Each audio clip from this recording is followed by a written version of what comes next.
أعوذ بالله من الشيطان الرجيم. بسم الله الرحمن الرحيم. السلام عليكم ورحمة الله تعالى وبركاته. الحمد لله رب العالمين، والصلاة والسلام على أشرف الأنبياء والمرسلين وعلى آله وصحبه أجمعين.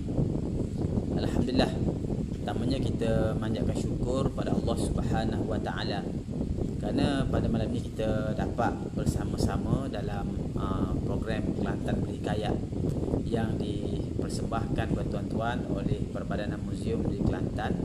Dan slot pada malam ini ialah siri yang ke-51. Dan insya-Allah pada malam ini setelah kita melihat sinopsis ataupun ringkasan kepada teks-teks yang telah kita baca sebelum ini, pada malam ini kita akan membuat beberapa ulasan berkait dengan perbandingan teks yang telah kita baca dan kita hayati sebelum pada ini, iaitu ada 3 teks yang telah kita tekuni, iaitu yang pertama Keturunan Raja-Raja Kelantan yang ditulis oleh Ustaz Nakula. Yang kedua Riwayat Kelantan karya Hasan Syukri Haji Muda. Dan yang ketiga Ringkasan Tarikh Kelantan karya Osman Yusof. Jadi 3 teks ini sebenarnya mempunyai kandungan yang hampir sama, tetapi punya perbezaan-perbezaan dari segi meriwayatkan sejarah Kelantan. Jadi kita akan lihat perbincangan malam ini dari segi perbandingan perkara-perkara yang ada persamaan dan juga data-data yang berbeza di antara tiga teks tersebut.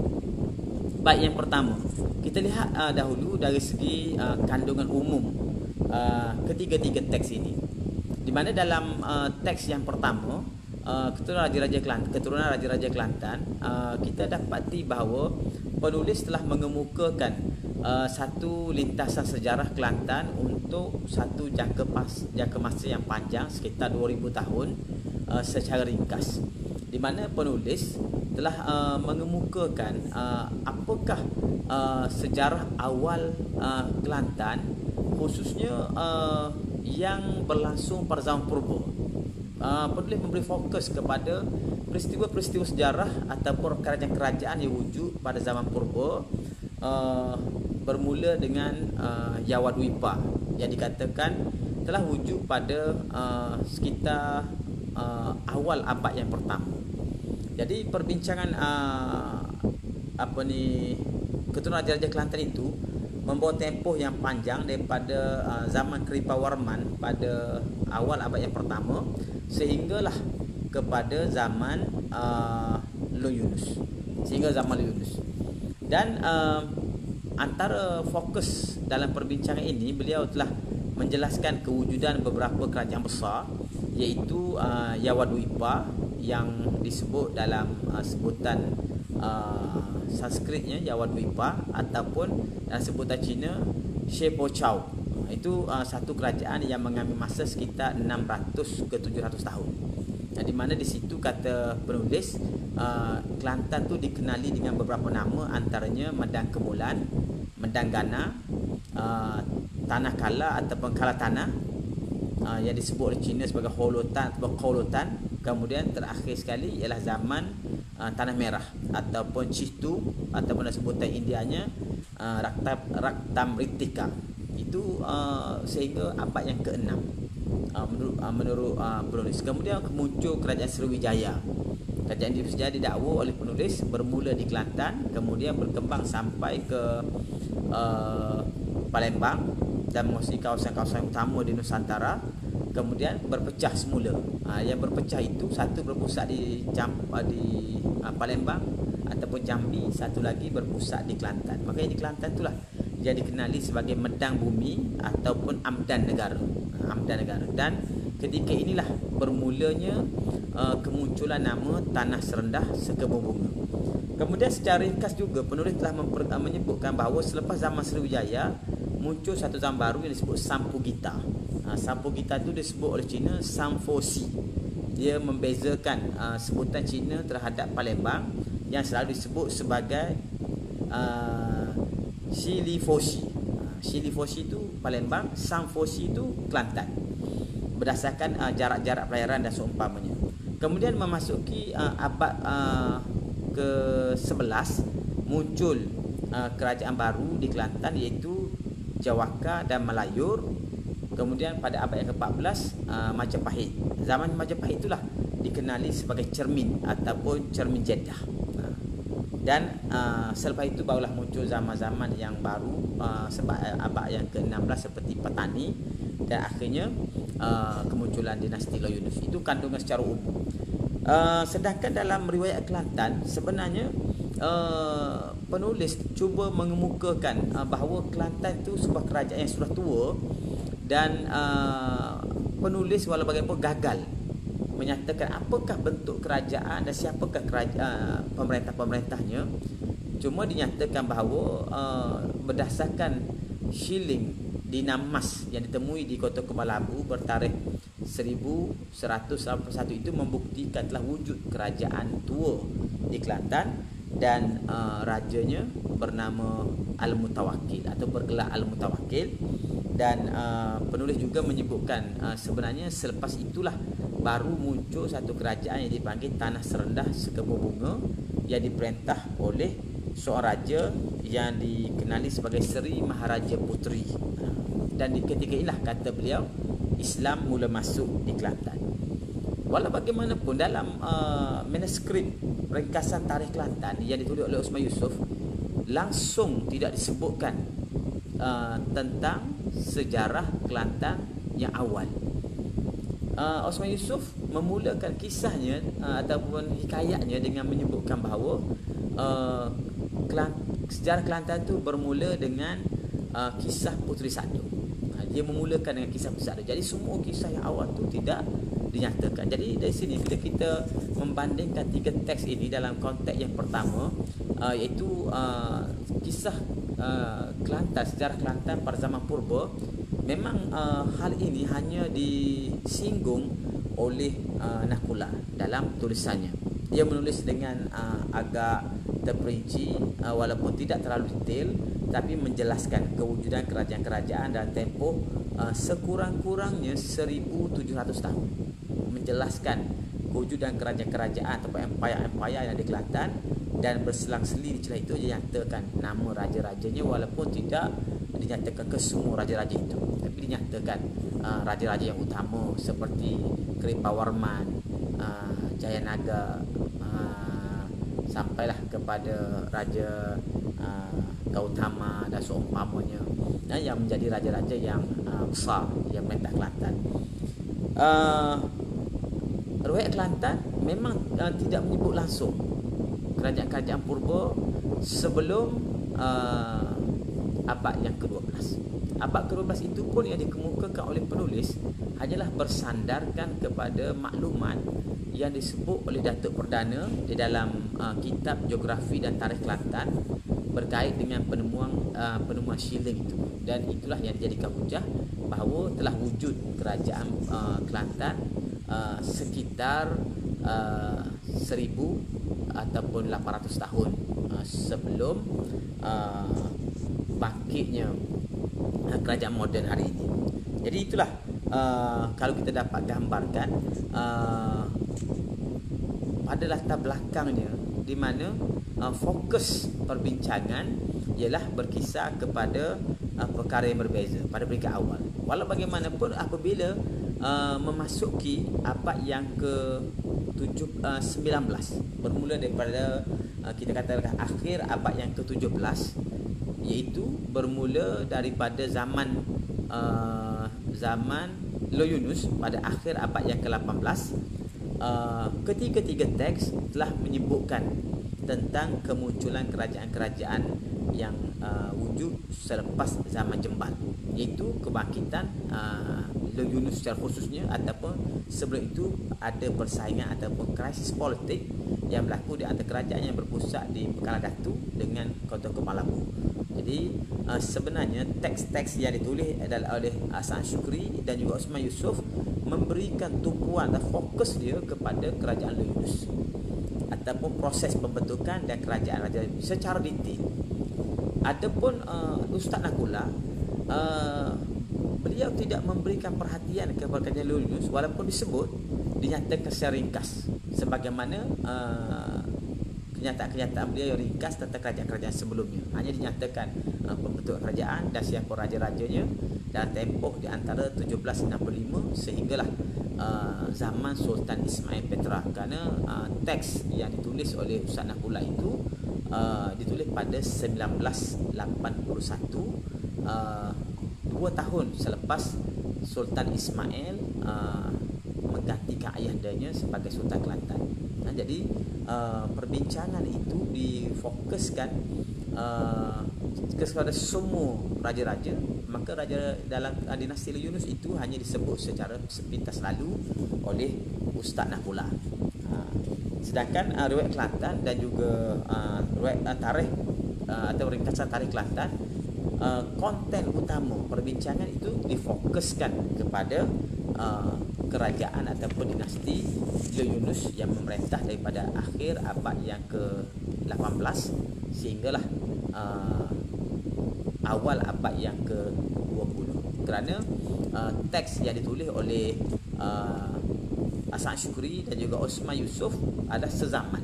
Kerana teks As'ad ditulis dan dipublish di dalam majalah Kencana pada tahun 1930, dan teks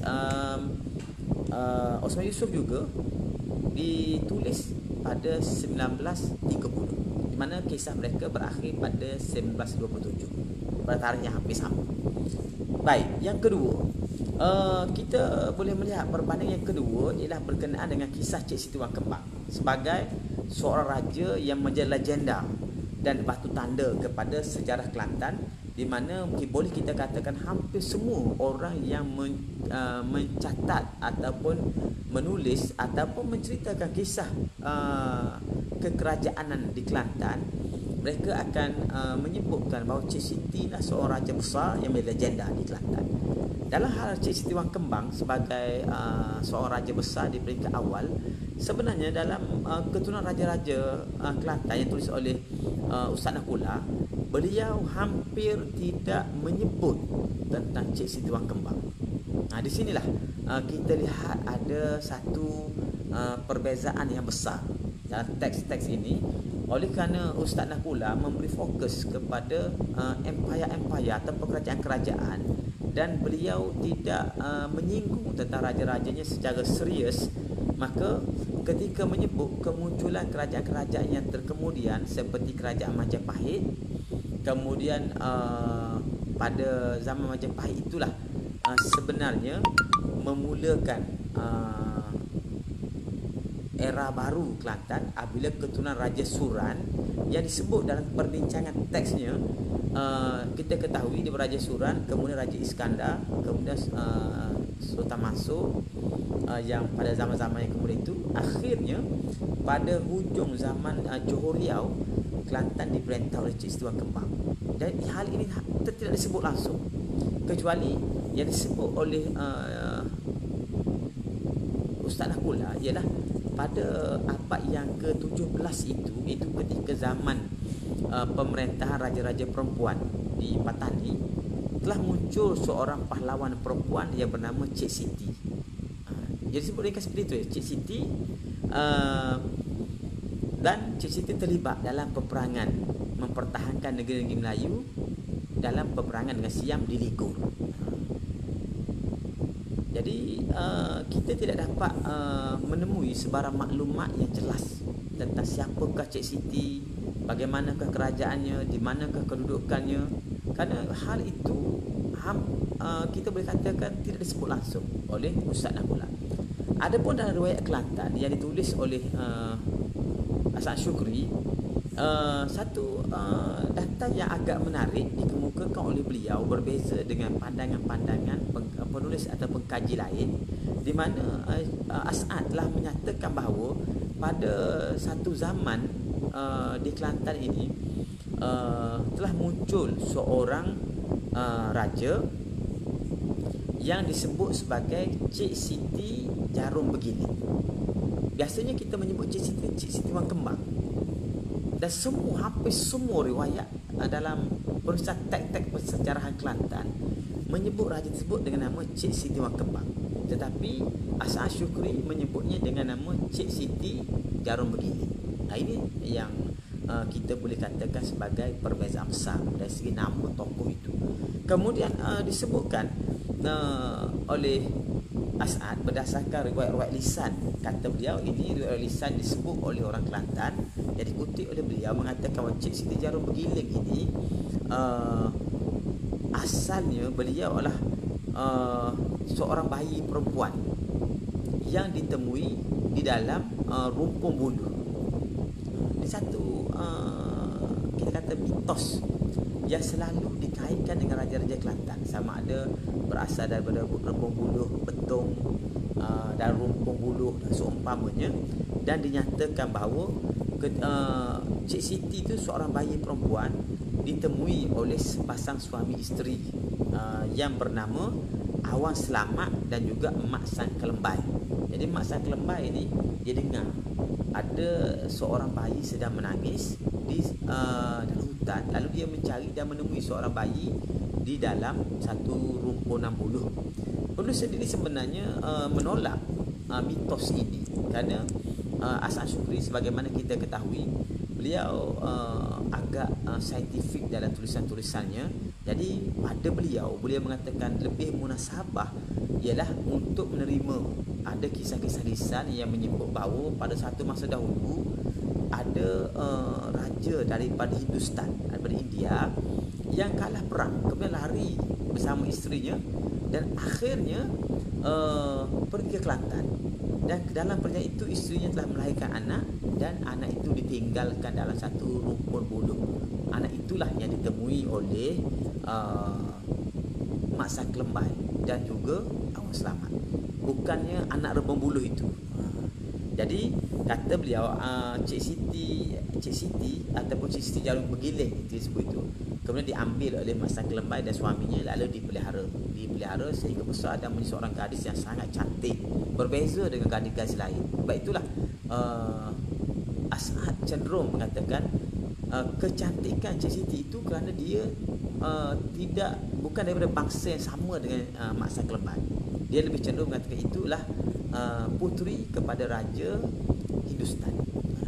Maka kata dia, setelah Cik Siti sudah dewasa lah, kita kata dewasa, sudah besar, kemudian didatangi tempat tinggal beliau itu ataupun satu tempat di Kelantan, di Kuala Kelantan, didatangi oleh satu rombongan pedagang. Kemudian selepas mereka berinteraksi beberapa ketika, akhirnya nakhoda kapal tersebut telah mencadangkan supaya negeri Kelantan itu dilantik seorang raja.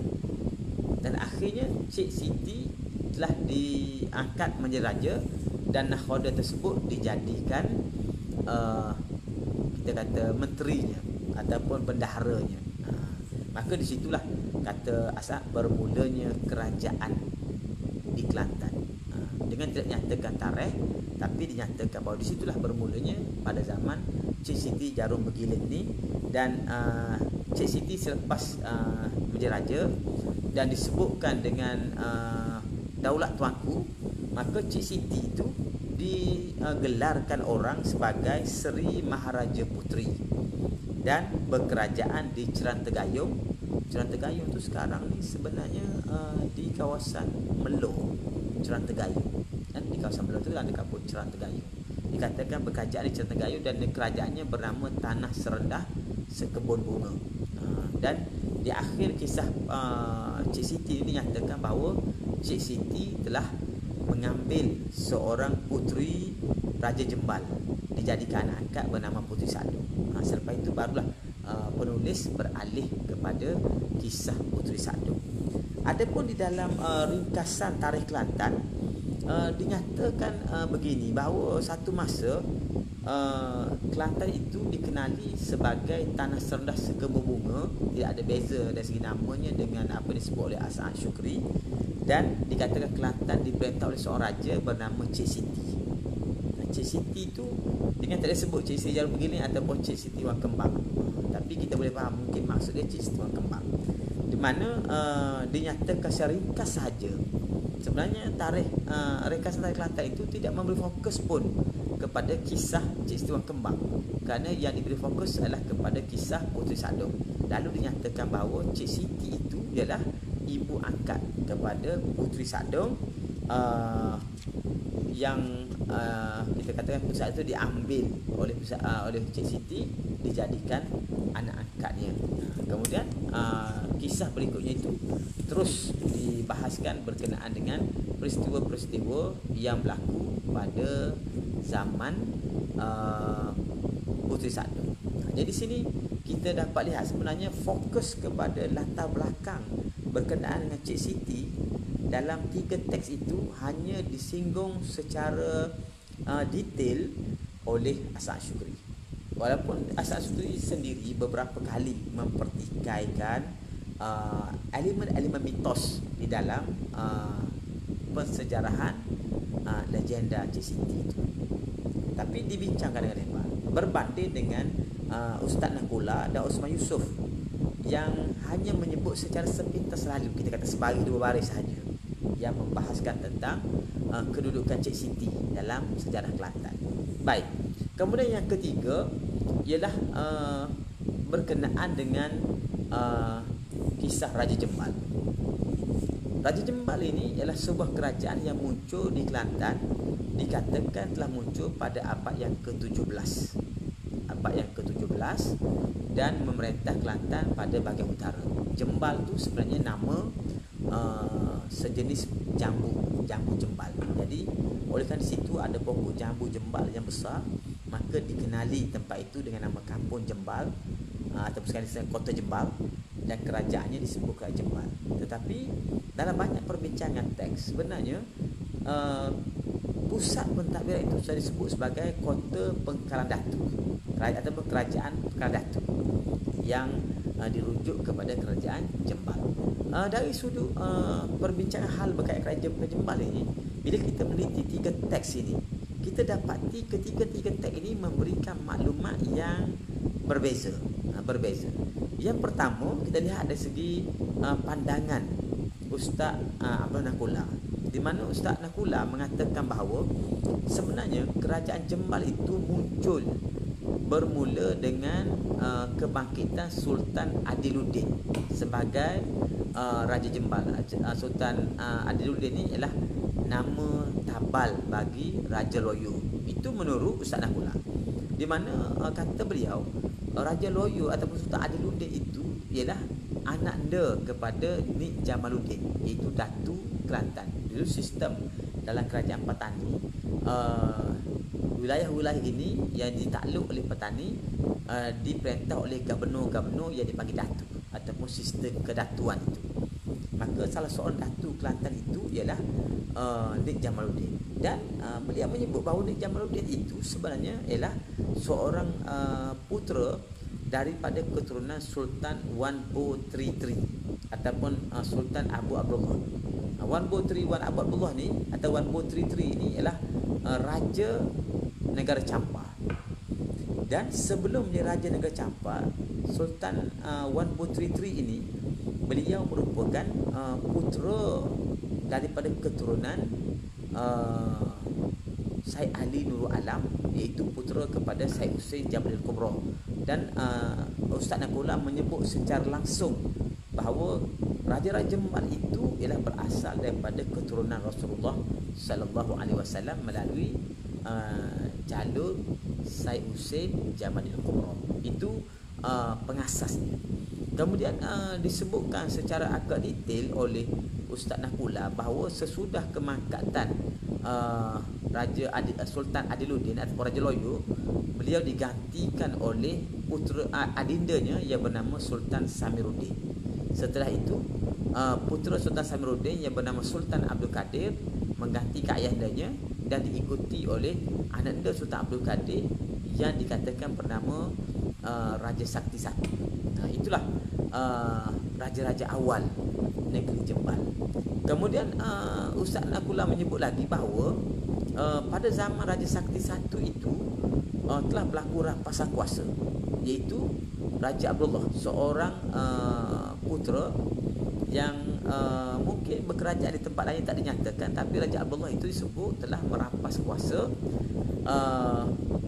dan memerintah beberapa ketika memakai gelaran Sultan Abdullah.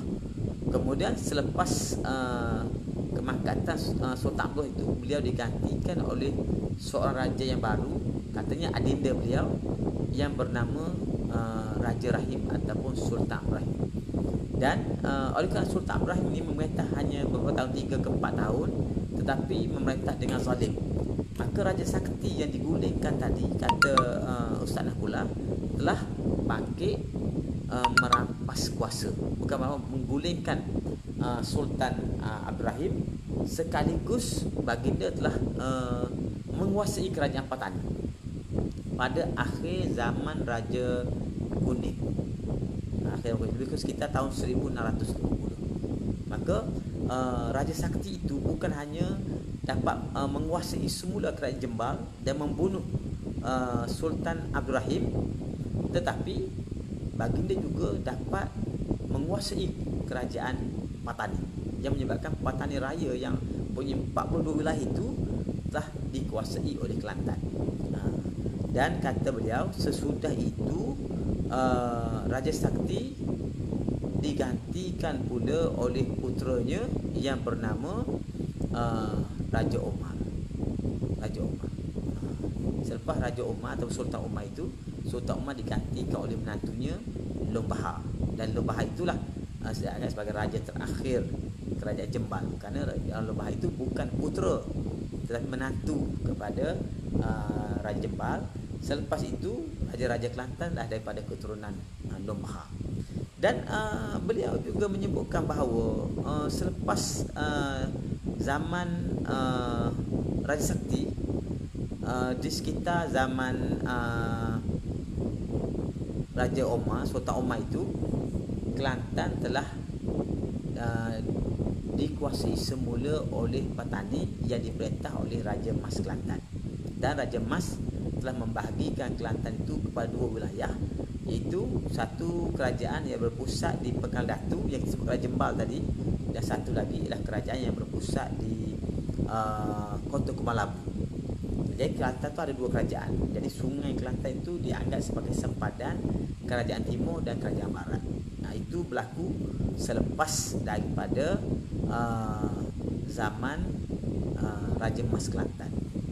Kemudian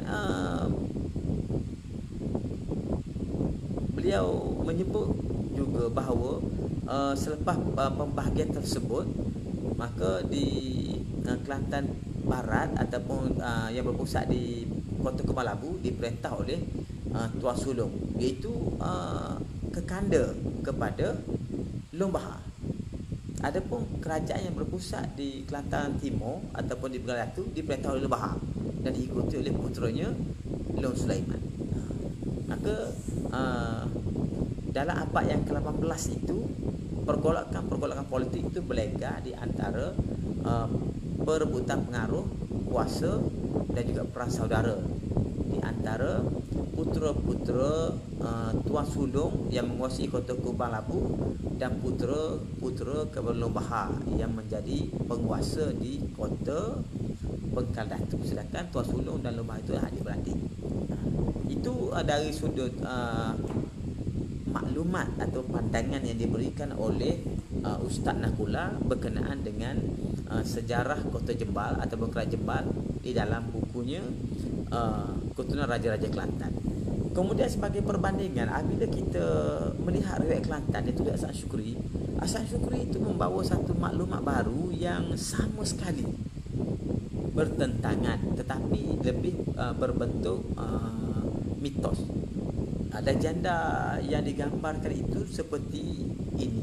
Kata dia, ketika Cik Siti berkuasa di tanah Sebelas Kebun Bunga, ada satu kerajaan lain yang wujud di Kelantan dan diperintah oleh seorang raja yang dikenali sebagai Raja Sinaran Matahari. Dan raja ini dikatakan memerintah di satu tempat yang bernama Kampung Jembal. Kampung Jembal. Kampung Jembal itu kan Jembal hidup zaman dengan Cik Siti, dan rajanya dipanggil Raja Sinaran Matahari. Yang ni memang berbeza dengan maklumat biasa, kerana biasanya disebut pemerintah Kelantan itu ialah Raja Sakti atau Raja Loyo yang mengasaskan, tapi disebut di sini ialah Raja Sinaran Matahari. Kemudian ketika Raja Sinaran Matahari itu masih memerintah, tiba-tiba penduduk Kelantan telah melihat suatu keanehan yang telah berlaku, iaitu ada hanyutan serpihan-serpihan kayu yang berada di tengah-tengah buih air di dalam sungai, dan di atas kayu itu ada seorang budak perempuan.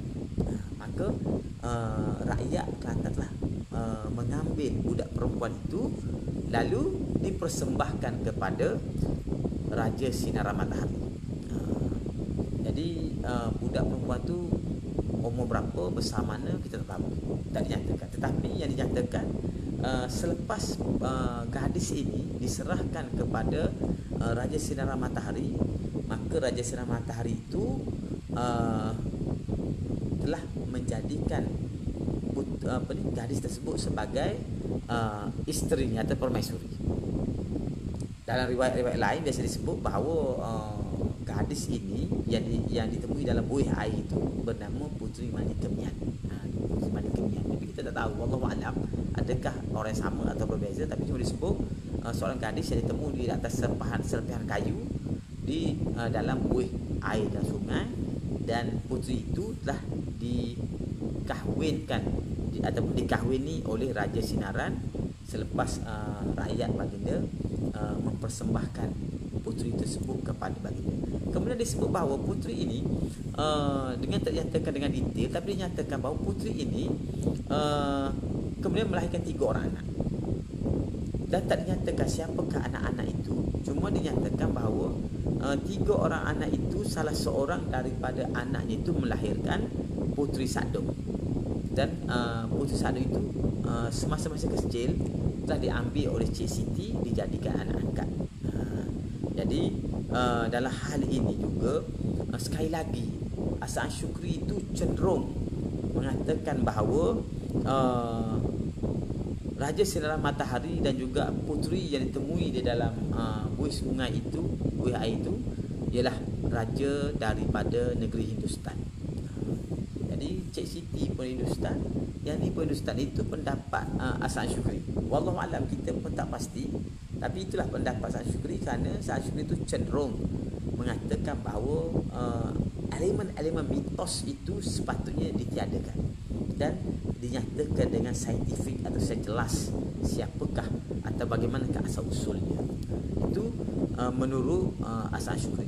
Adapun di dalam ringkasan tarikh Kelantan yang ditulis oleh Osman Yusof, beliau boleh dikatakan hampir tidak menyebut langsung tentang Kerajaan Jembal, kecuali dalam beberapa peristiwa nama kota Jembal itu disebut oleh Puteri Sadong.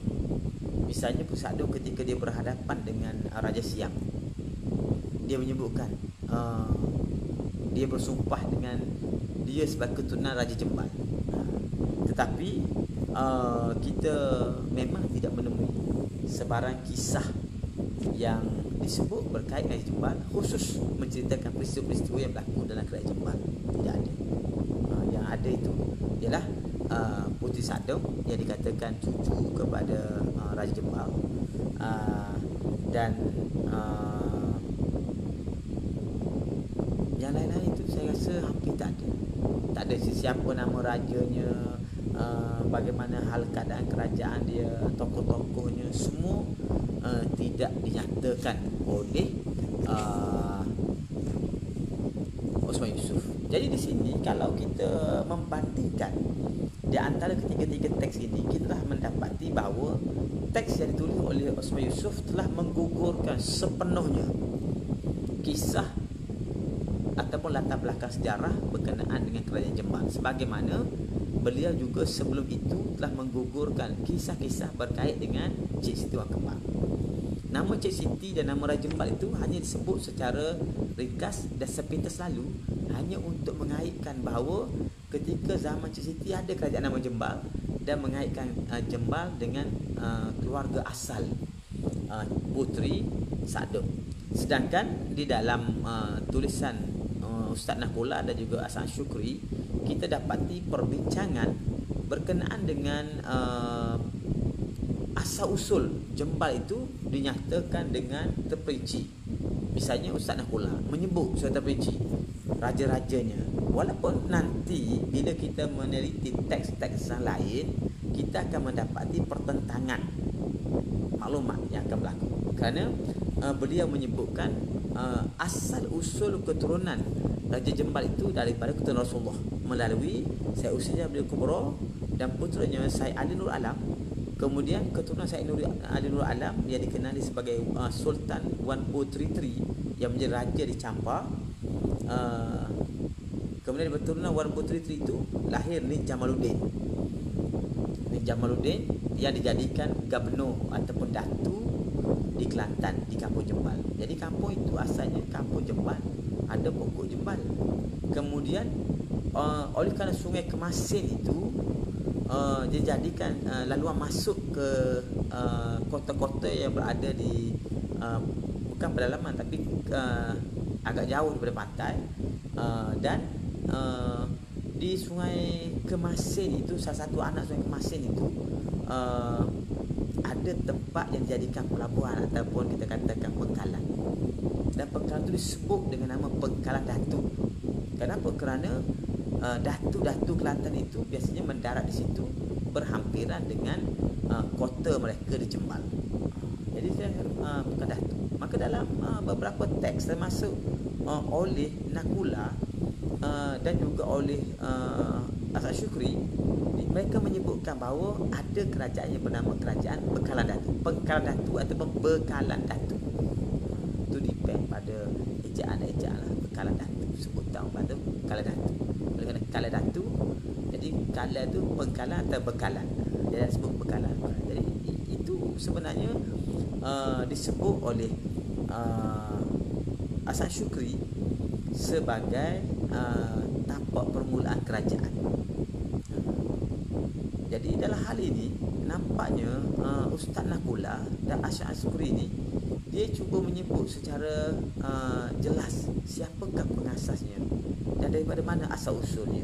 Cuma dalam perbincangan Hasan Syukri yang beliau gugurkan daripada perbincangan beliau ialah daripada maklumat biasa yang kita dengar, selalunya perbincangan berkaitan dengan Jembal akan dikaitkan dengan legenda dua perkara, iaitu tentang puteri bukan tentang Raja Besiung, dan yang kedua tentang penemuan seorang putera di dalam bulung buluh betung dan rumpun buluh betung.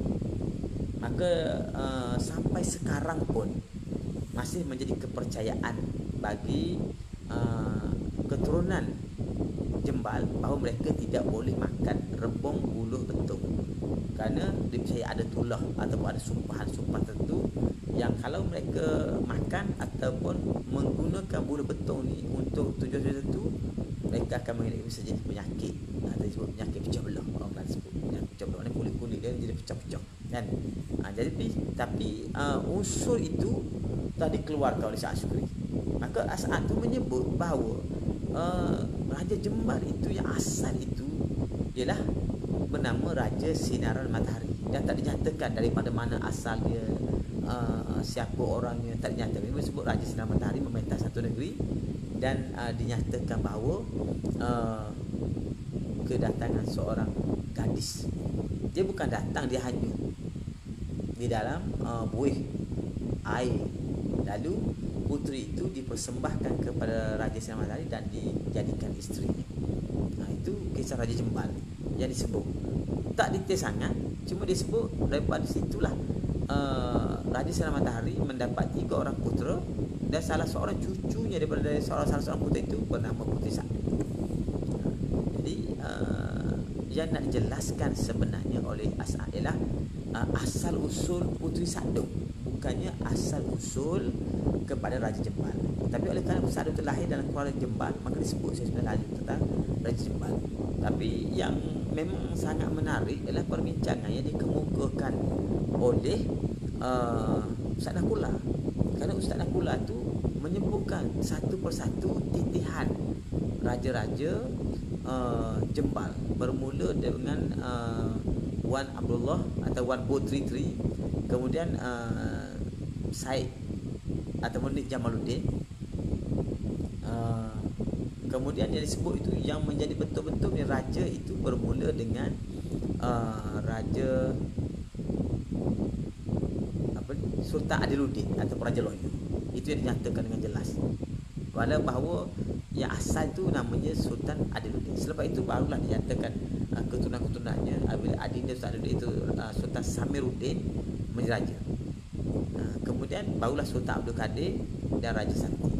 Tapi fakta-fakta ini sebenarnya sekiranya kita membandingkan dengan catatan-catatan yang dibuat oleh beberapa pengkaji dan penulis lain tentang Jembal, termasuk yang disebut oleh Datuk Perdana Nik Mahmud, yang disebut oleh misalnya manuskrip Jembal yang masih ada sekarang ini, mereka menyebut dengan bentuk lain. Saya tidak bermaksud untuk mempertembungkan mereka, tetapi saya menyatakan bahawa ini ada perbezaan, kerana ada perbezaan maklumat ataupun mungkin ada strategi politik yang digunakan ketika menulis teks-teks atau manuskrip tersebut. Maka ada berbentuk penyembunyian fakta ataupun seumpamanya untuk tujuan kita kata security lah, ataupun tujuan politik pada ketika itu. Dan daripada ketiga-tiga teks ini, sebenarnya teks Ustaz Abdul Nakula lah yang telah menceritakan dengan agak terperinci tentang perkembangan kerajaan Jembal, raja-rajanya, dan juga proses-proses politik yang berlaku ketika itu, termasuklah kedudukan Kelantan yang dikatakan berada di bawah Patani, kemudian kebangkitan dilakukan oleh Kelantan, oleh Jembal, kemudian Jembal itu menguasai Patani.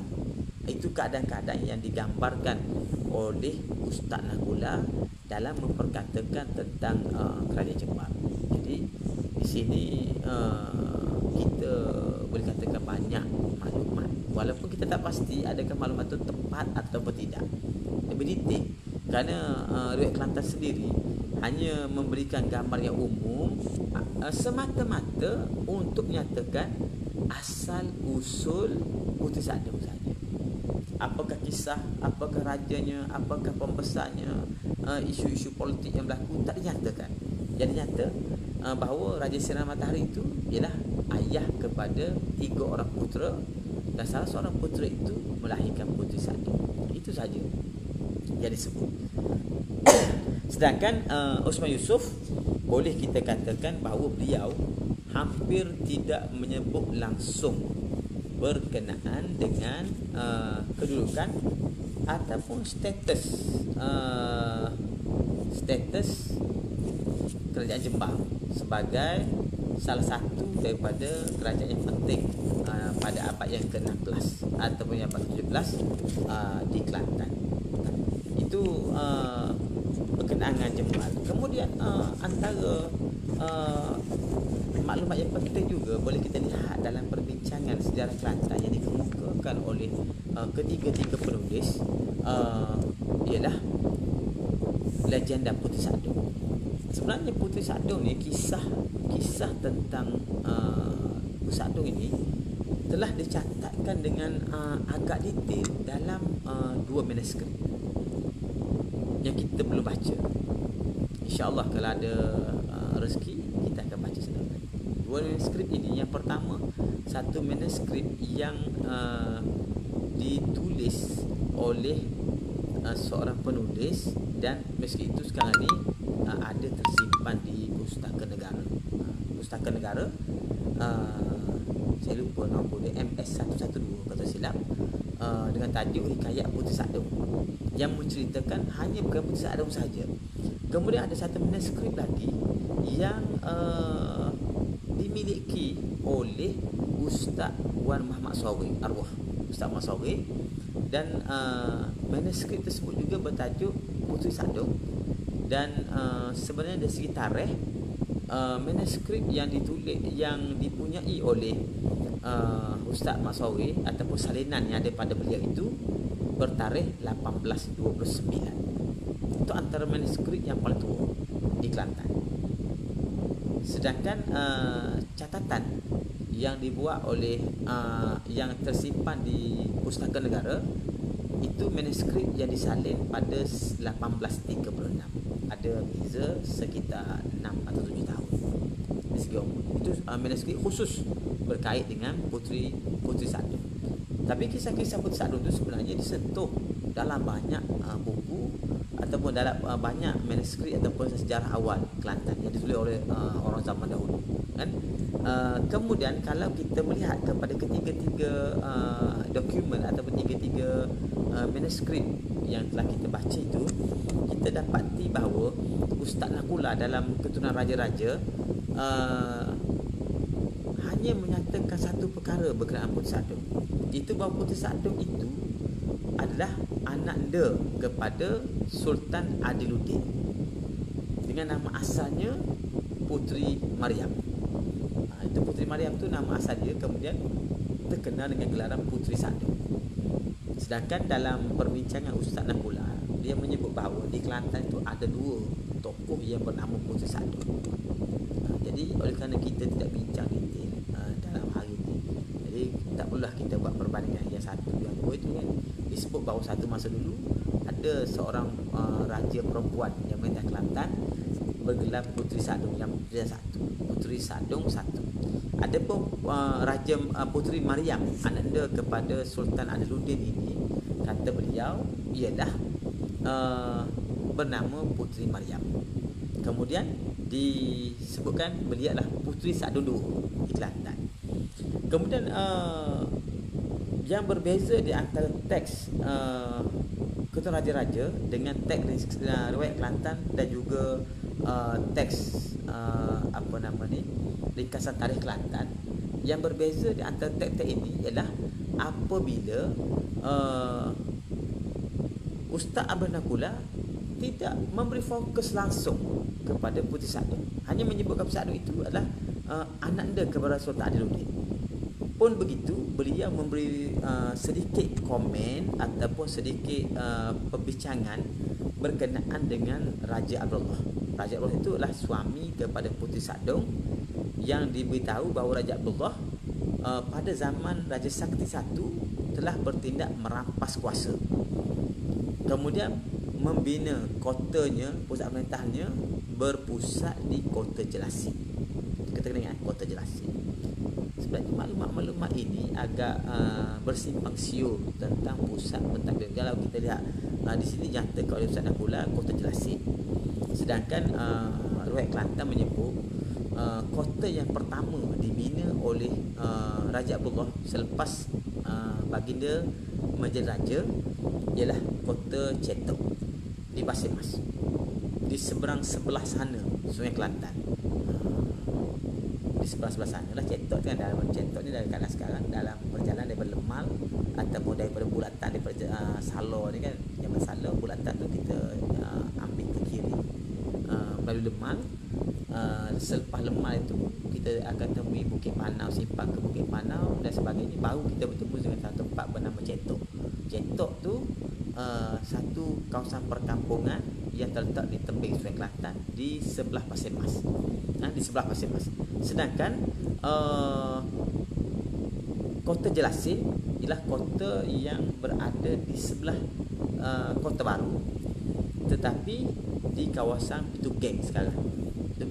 Kota lah, kampung kota di belakang Wakacek ye belakang.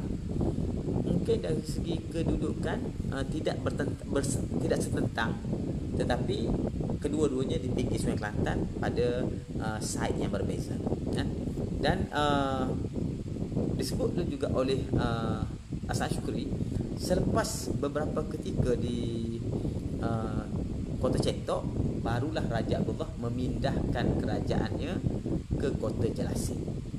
Tujuan sebenarnya Raja Abdullah membina kota di Cetok ataupun di Kota Jelasi itu ialah untuk menggantikan Kota Bonda, itu Cik Siti Wang Kembang. Kalau di sini kalau kita perhati, sebenarnya kedudukan Cetok itu lebih dekat ataupun hampir bersetentangan dengan Kota Tegayu. ataupun kita sebut kota tanah seras kebun di Serendah sekarang. Serendah tu di Kadok. Kadok tu memiliki kedudukan yang hampir setentang dengan Cetok. Mungkin disebabkan itu kota Cik Siwa Kembang di seberang belah sini, Raja Abdullah dengan Puteri Sadong memilih kota sebelah sana. Kemudian selepas itu barulah mereka baginda berdua ni bawa membuka penempatan baru di tepi Kelantan di sebelah sini, sebelah Kota Baru, di Kota Jelasin ataupun hari ini kedudukan yang hampir sama dengan UKCI, tetapi pada bahagian yang hampir dengan sungai ataupun mungkin Pituket. Jadi itulah Pituket. Sekarang ni tapak itu kita kata sekali sekolah kebangsaan kota tu. Sekolah kota itulah tempat dia yang lebih spesifik. Itu Kota Jelasin.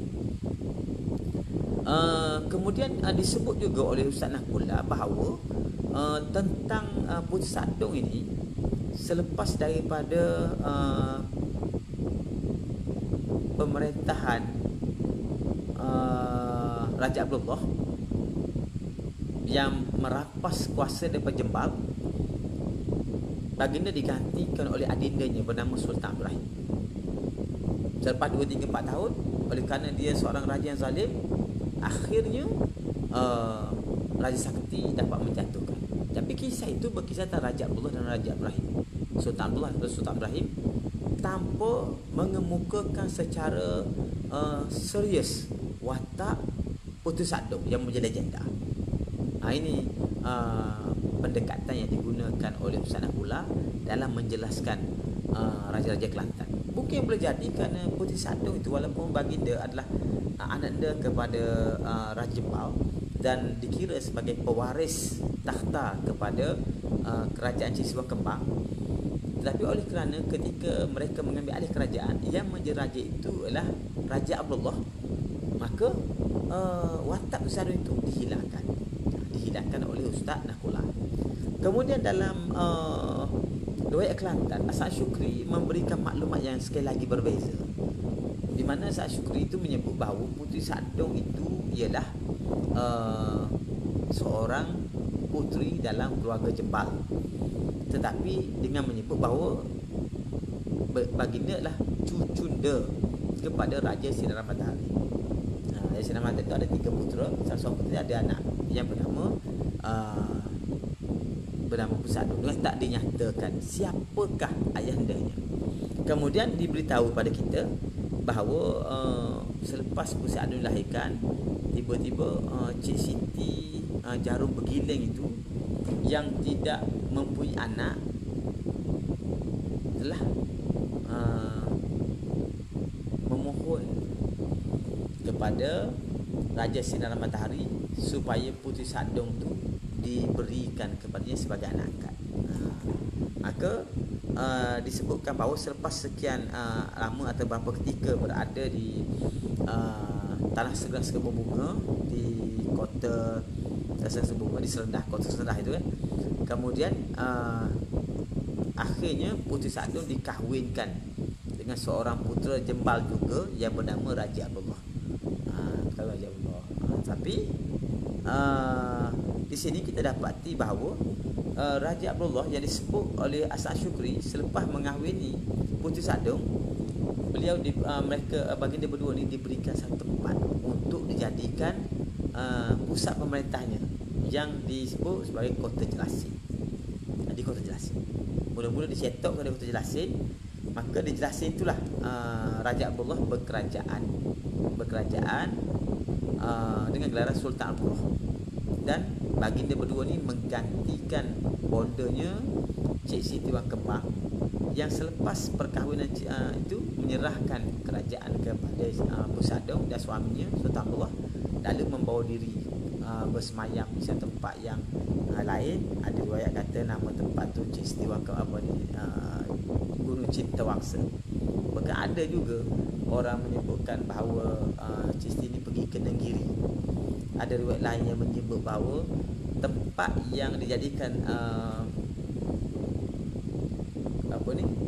tempat pertapaan lah, kita kata pertapaan Cik Ismail Kembang itu dengan nama Bukit Bintang. Itu disebut oleh Osman Yusuf. Tahu tempat yang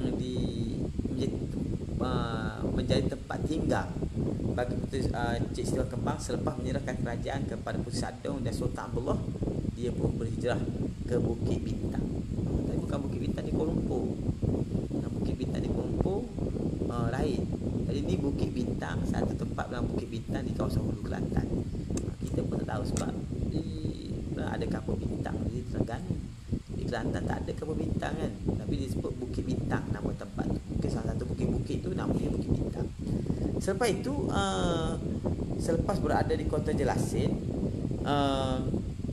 dia beritahu bahawa Cik Siti tu still masih berkerajaan, tetapi di Kota Cerantegayung. Kota Cerantegayung. Jadi Cerantegayung ni secara sebutan nama tempat orang Cerantegayung tu letak di Melor.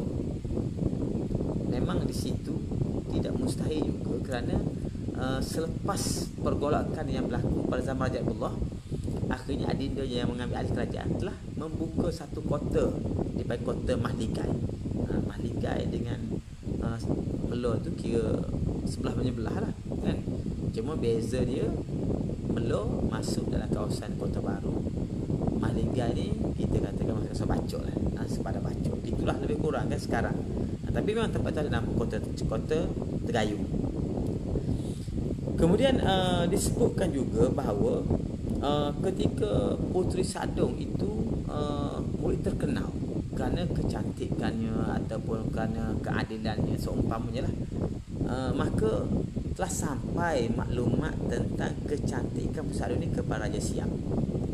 Maka disebut oleh As'ad bahawa Raja Siam telah menghantar rombongan askar lah, kita kata tentera hulu balang-balang dia, bersama seorang tokcak yang kita kata tinggi jugalah, magis dia tu, dia punya sihir dia tu agak hebat. Kemudian mereka datang ke Kelantan, memudiki Sungai Kelantan, dan kedatangan mereka itu telah diketahui oleh Puteri Sadong. Apabila Puteri Sadong tahu, maka berlaku perbincangan dengan Raja Abdullah. Lalu mereka telah mengambil keputusan sebelum Siam sampai, mereka mesti meninggalkan Kota Jelasin dan berundur ke belakang sehingga ke kawasan Kuala Kerai sekarang.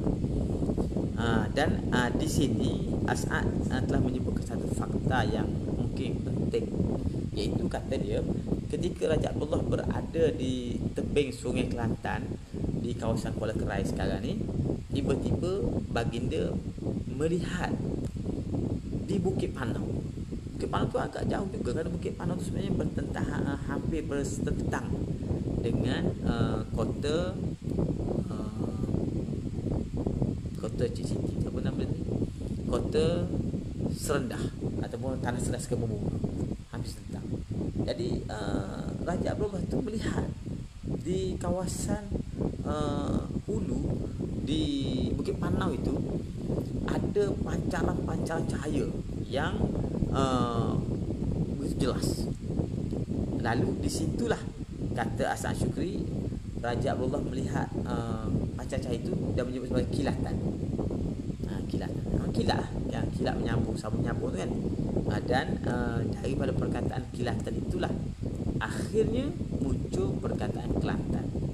Cuma dalam hal ini mungkin kita boleh halusi dari sudut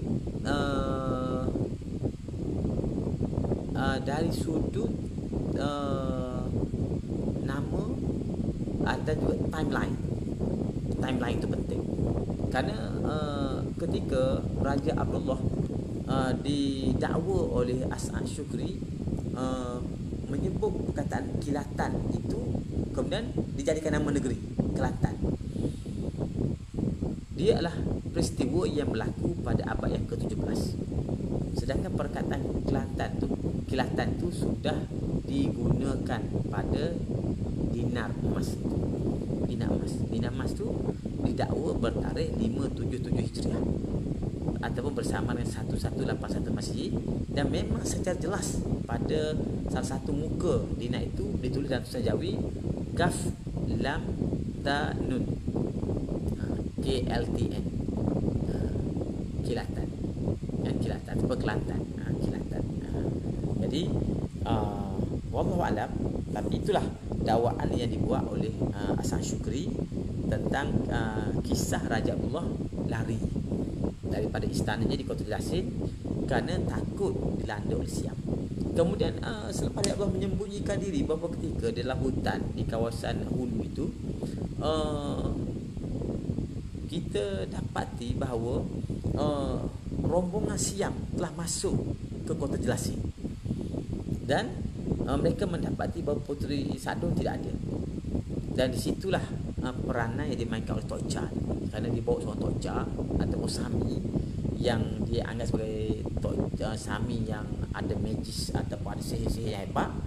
Lalu Tok Cha itu menggunakan ilmu sihirnya itu untuk mengesan kedudukan Raja Abdullah. Akhirnya mereka dapat mengesan, menjejaki Raja Abdullah, dan selepas Raja Abdullah didatangi oleh Tok Cha ini, akhirnya diberitahu tujuan mereka, dan Raja Abdullah berpandangan kalau mereka menentang Raja Siam ini belum tentu menang, tetapi pasti akan banyak kesusahan-kesusahan pada rakyat. Maka Raja Abdullah telah berbincang dengan Puteri Sadong, dan akhirnya baginda berdua bersepakat bersetuju supaya Puteri Sadong menyerah diri kepada Siam, menjadi kepada Siam. Jadi disitulah maka Puteri Sadong pun diserah kepada Tok Cha tadi, bersama rombongannya, tenteranya, dibawa balik ke Bangkok. Sampai di Bangkok, maka kita kata datanglah nafsu buas Raja Siam itu, kan. Lalu ketika Raja Siam cuba menguasai Puteri Sadong, ternyata Raja Siam tidak mampu untuk mendekati Puteri Sadong. Sebaliknya Raja Siam itu telah mengalami sejenis penyakit kulit, mata pecah belah juga, habis dada-dada dia habis semua kena, yang menyebabkan penyakit itu mendatangkan kesengsaraan yang besar kepada Raja Siam. Usaha-usaha mengubati baginda tak selesai, dan akhirnya diubati oleh Puteri Sadong dengan satu janji bahawa Puteri Sadong akan dihantar balik. Kemudian Puteri Sadong dihantar balik ke Kelantan dengan diiringi oleh pembesar-pembesar Melayu daripada Bangkok. Dalam perjalanan itu, ketika tiba di Kuala Kemayang tu Kuala Kemayang sekarang kan, dekat situ, maka berlaku kematian pengiring-pengiringnya. Ada 7-8 orang kemudian mati. Sampai ke atas mati. Di banyak tempat, ada 4-5 tempat pengiring-pengiringnya mati, dan setiap tempat yang kita katakan mati pengiring tadi, tempat-tempat itu sekarang dinamakan dengan nama mereka. Antaranya Datuk Kemayang di Kuala Sungai, kemudian Syekh Tanjung Jering, Datuk Padang Duri, dan Datuk Tambak di Bukit Marak. Itu nama-nama tempat itu sebenarnya sempena nama pengiring-pengiring Puteri Sadong yang meninggal dunia ketika dalam proses menghantar Puteri Sadong balik. Sesudah itu, selepas sampai di Bukit Marak, diberitahu oleh Hasan Syukri bahawa Puteri Sadong keesokannya pergi ke istana Raja Abdullah untuk bertemu Raja Abdullah. Dalam pertemuan dengan Raja Abdullah itu, Puteri Sadong telah dihina kerana Raja Abdullah beranggapan bahawa Puteri Sadong telah tercemar dan dinodai oleh Raja Siam. Maka Raja Abdullah itu memandang hina Puteri Sadong dan menghinanya, dan akhirnya berlaku pertengkaran. Dan dalam pergaduhan itu, kedua-duanya Raja Abdullah dan Puteri Sadong bersenjata. Lalu Raja Abdullah telah memancung kepala Puteri Sadong sehingga putus. Selepas itu, dengan kita kata penawar yang ada pada sanggul Puteri Sadong itu, telah digunakan oleh inang-inangnya mengubati Puteri Sadong. Akhirnya Puteri Sadong itu hidup semula. Sebab hidup semula itu, berlaku pertengkaran baru. Pertengkaran batu berkesudahan dengan Raja Abdullah terbunuh. Raja Abdullah terbunuh, barulah Puteri Sadong meminta supaya adik iparnya, yang disebut di sini Raja Derahim. Derahim itu sebenarnya mungkin lebih tepat Abdul Rahim disebut Derahim, tetapi banyak juga pengkaji menterjemahkan pada rahim itu sebagai Ibrahim. Saya rasa lebih tepat Rahim itulah Abdul Rahim. Kerana biasa orang Kelang sebut kalau Abdullah Dolah kan, Abdul Rahman Rahman. Cuma jarang-jarang orang sebut Rahim. Rahim tu sebut, tapi Rahim itulah lebih tepatlah Abdul Rahim kan. Jadi Sultan Abdul Rahim tu memerintah berapa lama, kemudian berlaku kezaliman. Lalu Puteri Sadong yang selepas melantik Sabah itu membawa diri ke kota dia yang asal, iaitu di Bukit Marak.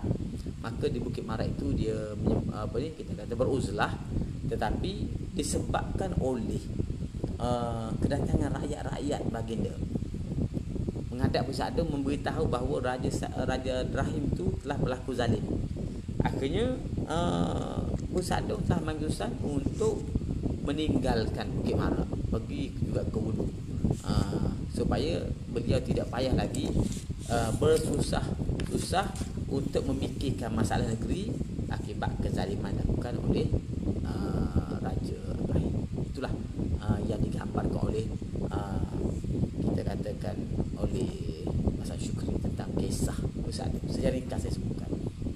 Tetapi dalam hal ini Osman Yusuf yang memulakan tarikhnya telah memilih peristiwa Persatu inilah sebagai pembuka bicaranya. Maka diberitahu kepada kita bahawa Puteri Sadong itu sebenarnya anak angkat kepada Cik Siti Wang Kembang, dengan tak dinyatakan anak siapa.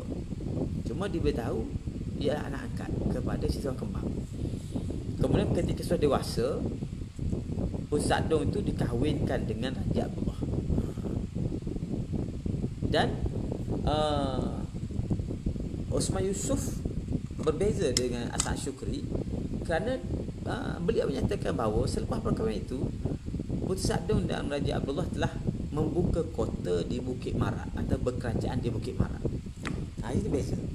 Kerana Hasan Shukri menyatakan kerajaan yang pertama itu, kota yang pertama dipilih Cetok, kemudian baru ke kota Jelasin.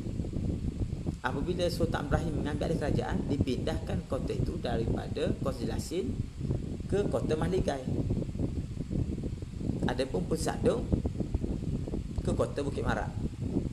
Itu maklumat yang disebut oleh Hasan Shukri. Adapun dalam Osman Yusuf ini menyebut selepas perkahwinan antara Raja Abdullah dan Puteri Sadong, baginda berdua telah membuka kota di Bukit Marak. Buka kota di Bukit Marak, dan duduk di Bukit Marak. Ketika itulah berita kecantikan dan kemasyhuran Cik Siti Wang Kembang sampai ke pengetahuan Raja Siam. Dan boleh kita katakan jalan cerita yang dikemukakan oleh Osman Yusuf dengan jalan cerita yang dikemukakan oleh Hasan Shukri tentang peristiwa selepas Cik Siti diambil oleh Tok Cha Siam itu, ataupun dibawa ke negeri Siam, boleh katakan jalan ceritanya hampir sama antara Hasan Shukri dan juga Osman Yusuf, di mana kata Osman Yusuf dibawa ke Siam, kemudian Raja Siam gagal menguasai Puteri Sadong, dan sebabnya dua. Yang pertama, sini beza. Yang pertama sebabnya Puteri Sadong yang sedang digilai oleh Raja Siam itu berkata kalau Raja Siam masuk dekat dengan dia akan bunuh diri. Dan hal ini tak disebut dalam riwayat-riwayat yang lain. Dan disebutkan juga bahawa Puteri Sadong ketika Raja Siam menghampiri beliau telah menyembur air sirih. Macam kita faham kan, orang zaman dulu dia makan sirih. Raja Siam masuk dekat, disembur air sirih. Bila air sirih terkena Raja Siam, lalu pengsanlah Raja Siam. Maka gagal Raja Siam menguasai Puteri Sadong. Maka selepas disembuhkan oleh Tok Cha Siam itu, akhirnya Tok Cha itu memberi pendapat bahawa sebenarnya Puteri Sadong ni tak sesuai di sini. Maka dia berdaftar balik. Maka baliklah Puteri Sadong ke Kelantan diiringi oleh pembesar-pembesar ataupun datuk-datuk tadi. Dan disebut juga tentang kematian datuk-datuk itu walaupun tidak secara detail. Kerana Hasan Shukri menyebut datuk itu mati kat mana dan nama kampungnya, dia ambil sebuah nama datuk-datuk itu. pengikut 4 atau 5 orang. Tapi di sini hanya disebut pengiring-pengiringnya mati, nyatakan detail. Kemudian Puteri Sadung pun telah datang ke kota Mahligai. Ini beza juga. Kerana dalam catatan Osman Yusuf dikatakan bahawa Raja Abdullah tinggal di kota Mahligai, bukan di kota Jelasin. Selepas itu bila Raja Abdullah mendengar kedatangan Puteri Sadung, beliau memberitahu pada hulu-balangnya bahawa Raja Abdullah tak mahu berjumpa. Sebab apa? Sebab dia sudah ada anak isteri dengan isterinya yang baru. Ada orang kata sebenarnya Puteri Sadung tu pergi ke Bangkok lama, sejak lama, kan? Maka di sini Puteri Sadung telah gagal bertemu Raja Abdullah. Tapi kalau pun gagal, Puteri Sadung telah mengambil satu tindakan untuk menunggu di hadapan pintu kota sehingga Raja Abdullah keluar. Itu kita kata ketegasan, kecekalan hati dia lah. Itu dan kebetulan depan istana tu ada kata wakaf lah kan. Dia duduk kat wakaf tu dengan inang-inang dia sampai Raja Abdullah keluar. Bila Raja Abdullah keluar bertemu dengan Puteri Sadung, dan Raja Abdullah telah kita kata bertengkar. Akhirnya Raja Abdullah telah membunuh dengan memancung kepala Puteri Sadung. Kemudian inang-inang tadi telah mengambil penawar dalam sanggul dia dan mengubati. Akhirnya Puteri Sadung hidup balik. Bila Puteri Sadung hidup balik, Puteri Sadung telah membunuh Raja Abdullah. Kemudian ada satu fakta yang bertentangan dengan fakta-fakta lain. Kerana kata Osman Yusuf, selepas kematian Raja Abdullah itu datang seorang putera yang berkerabat dengan Raja Abdullah itu bernama Raja Harun. Raja Harun ini telah pun berkomunikasi dengan Puteri Sadung, dan akhirnya Puteri Sadung pun menamakan Raja Harun itulah sebagai pengganti Puteri Sadung sebagai raja baru. Dan Raja Harun itu memakai gelaran Sultan Harun. Itu maklumat yang memang tak ada sebut tag lain, tapi disebut sebagai Raja Harun. Yang lain tu Ibrahim, Derahim, Abdul Rahim tu dia bunyi sama-sama. Mungkin pronunciation dia tu berbeza, ataupun mungkin penulis manuskrip itu tidak dapat menanggapi secara tepat apakah perkataan yang disebut, Derahim, Ibrahim ataupun Ibrahim, entah apa, Ibrahim, Derahim, tengoklah nama-nama tu kan, itulah lebih kurang.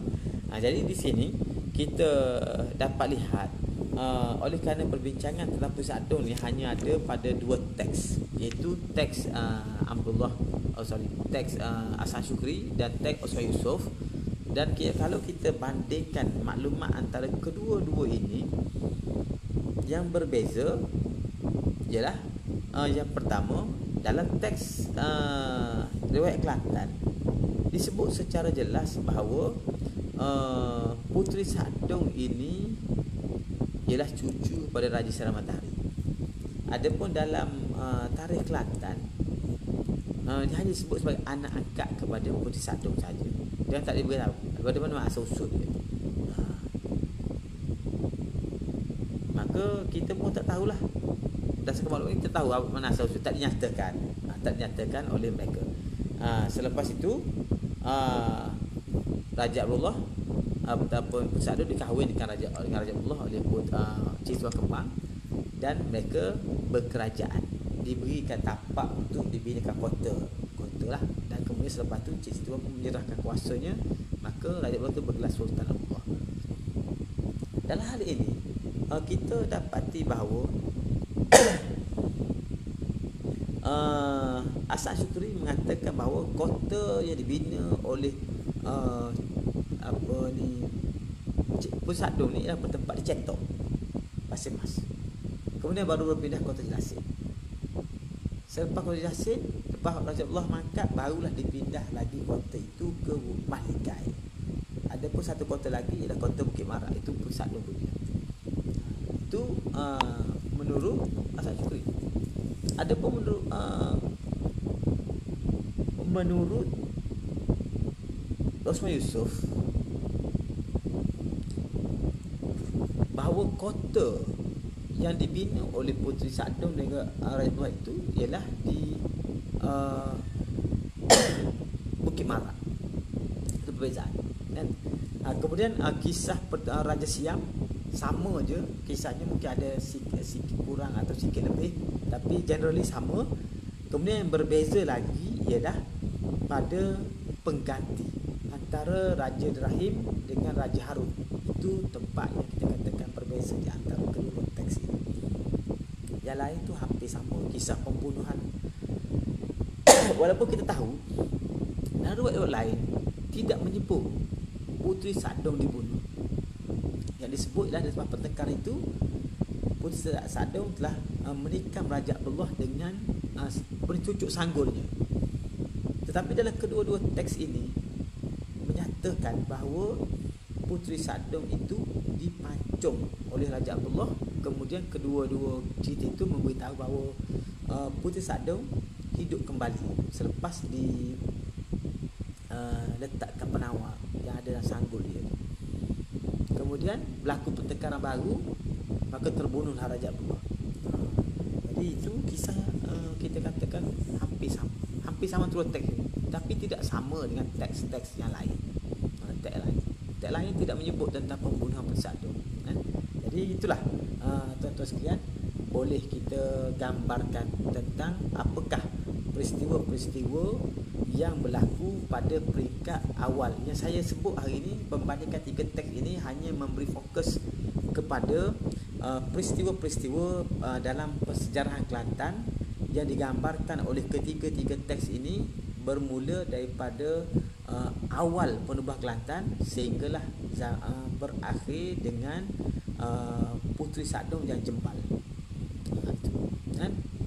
Cuma dalam teks Osman Yusof dan teks Asad Syukri, perbincangan utama mereka ialah pada kerajaan Le Yunus. Maka kisah-kisah berkenaan dengan Puteri Sadong, berkisah berkenaan dengan Raja Jembal dan juga Cik Suang Kembang itu hanya dijadikan latar permulaan penulisan mereka.